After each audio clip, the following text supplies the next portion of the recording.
The dense forest along the meandering river was alive with the sounds of life and decay. A humid mist clung to the undergrowth, shrouding the world in a veil that made every movement uncertain. Here, on the fertile banks, a small band of Homo habilis had carved out a fragile existence. Their tools were rudimentary: sharp stones chipped to a point, branches stripped of leaves to serve as clubs, but in their hands these primitive implements were powerful extensions of survival. The river offered more than water. It was a lifeline, abundant with fish, mollusks, and crustaceans that could sustain them, provided they approached with patience and caution. Yet the river held secrets, and one of those secrets was about to reveal itself in a way that would test the limits of early human ingenuity. The Homo habilis moved with alert caution, their senses finely tuned to the rhythm of the forest.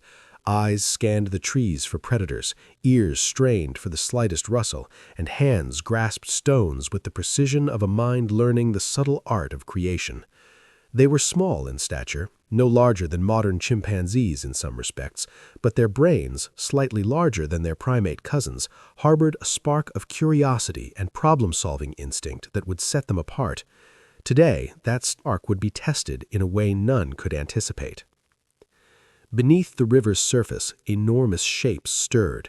The giant crabs, ancient, armored ancestors of the crustaceans we know today, moved with surprising speed through the shallow waters. Their powerful claws could snap with the force to crush bones or tear apart the shells of any unwary prey.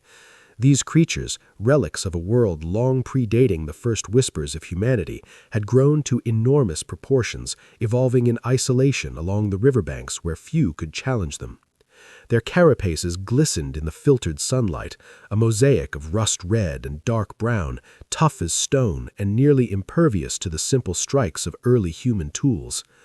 One of the Homo habilis, a cautious male with keen eyes, waded into the shallows. He sought the abundant crayfish that clung to stones, but as his fingers grazed the water, the river erupted. A claw the size of his forearm shot up from beneath the rippling surface, scattering water like a miniature storm. He stumbled back, a shriek tearing from his throat, startling the others. The giant crab emerged fully, its body a living fortress, eyes like polished black stones fixed on the intruders. In that instant, the river was no longer a source of sustenance, it became a battlefield.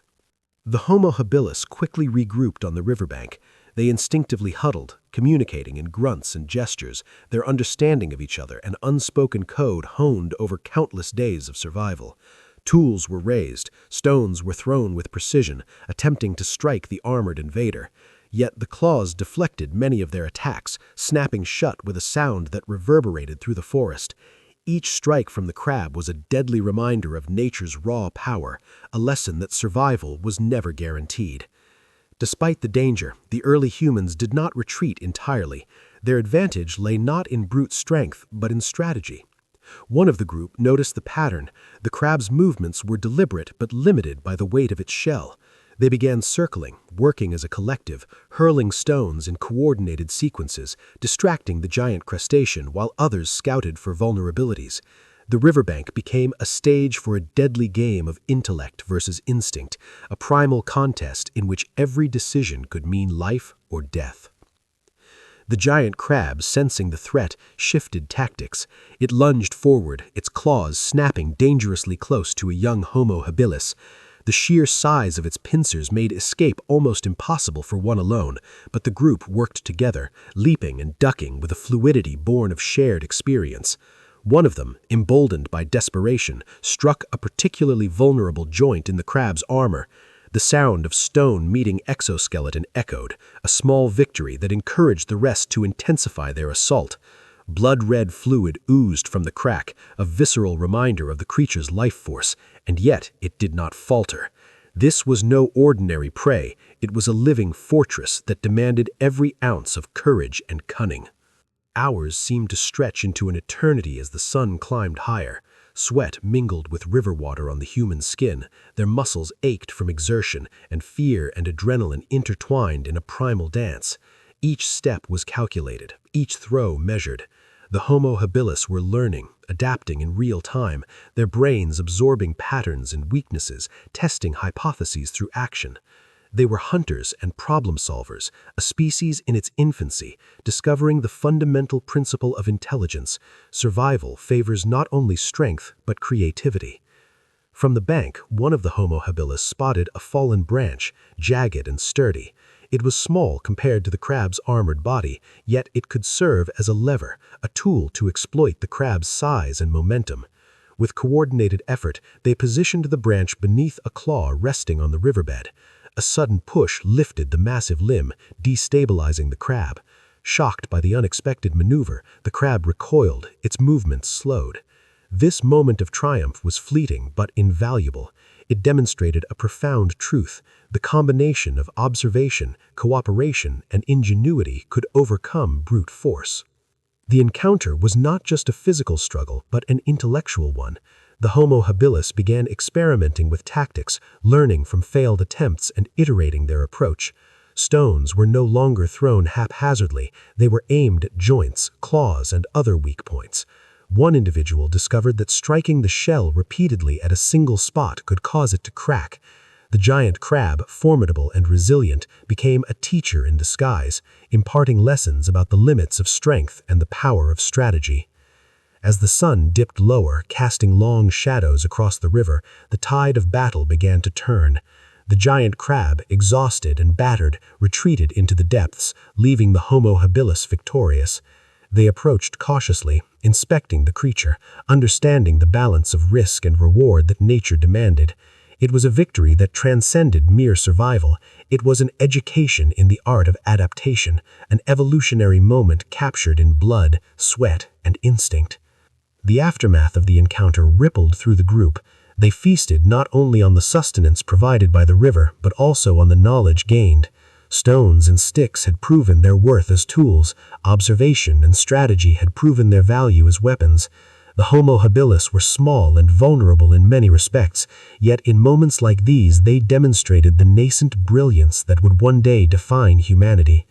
The encounter with the giant crab ancestors was not just a fight, it was a crucible in which early humans forged their intellect, tested their limits, and discovered the power of collective action. Over time, these lessons would echo through generations. Knowledge of tool use, patterns of prey behavior, and cooperative tactics would be transmitted not just through direct teaching, but through imitation and cultural memory. The river, once a simple resource, became a classroom where survival was the ultimate curriculum. Every encounter with danger, every moment of triumph or failure added layers to the growing sophistication of Homo habilis, preparing them for the challenges of a world teeming with both opportunity and peril. The forest returned to its rhythmic chorus as the humans settled along the banks, vigilant yet triumphant. The river, now calm again, reflected the muted light of evening, hiding the secrets of creatures still lurking beneath. The giant crab ancestors would remain a threat, a reminder that life demanded respect, strategy, and courage.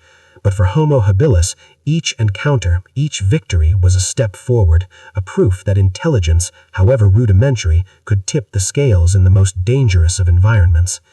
In the grand tapestry of evolution, this episode was but a fleeting thread, yet it encapsulated the essence of survival and the emergence of human ingenuity. The confrontation with the giant crab was not simply a battle, it was a narrative of adaptation, foresight, and resilience. It illustrated how even the smallest and seemingly weakest creatures, armed with observation, cooperation, and tools, could confront forces far greater than themselves and endure. As darkness fell, shadows stretching across the forest floor, the Homo habilis retreated to safer ground, carrying not only the memory of the encounter, but also the seeds of strategy, problem-solving, and communal effort. The river whispered its ancient song, a reminder of both danger and opportunity. The forest was alive with unseen eyes and quiet predators, yet the humans moved with a new confidence, a growing awareness that intelligence could become the ultimate weapon in the struggle for survival. In this crucible of mud, water, and clawed adversaries, the story of early human ingenuity and resilience was etched into the very fabric of existence, a testament to the enduring power of adaptation and the unyielding drive to survive.